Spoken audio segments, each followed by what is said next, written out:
शेर पे सवार होके आवतारी माई, मिली जुली सभे चरण पूजल जाई।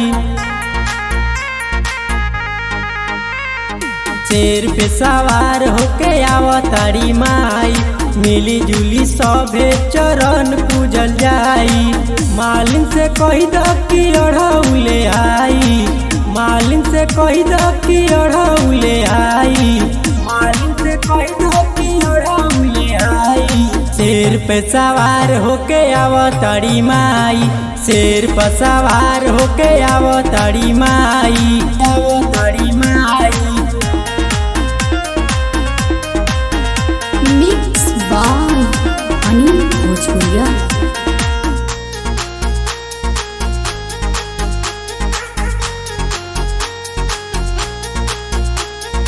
Music by Gajanan ji.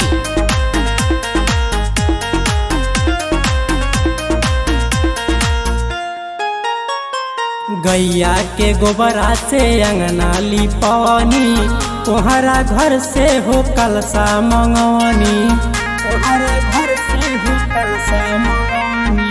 गैया के गोबरा से अंगना लिपवनी, तोहरा घर से हो कलसा मंगवनी।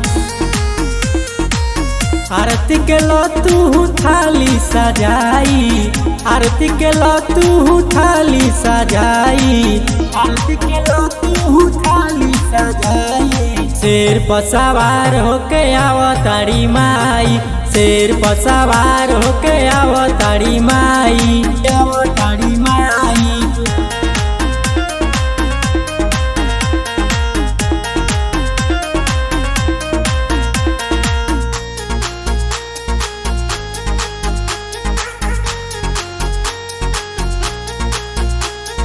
Music by Gajanan ji.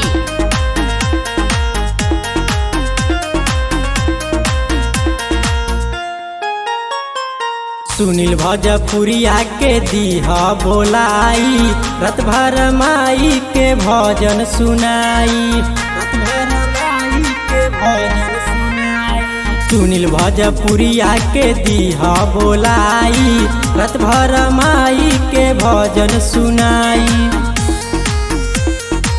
Writer नीलमय के चुनरी चढ़ाई, राइटर नीलमय के चुनरी चढ़ाई, राइटर नीलमय के चुनरी चढ़ाई। शेर पर सवार होके आवतारी माई, शेर पर सवार होके आवतारी माई, आवतारी माई। प्रेम से बोलिए दुर्गा मैया की जय।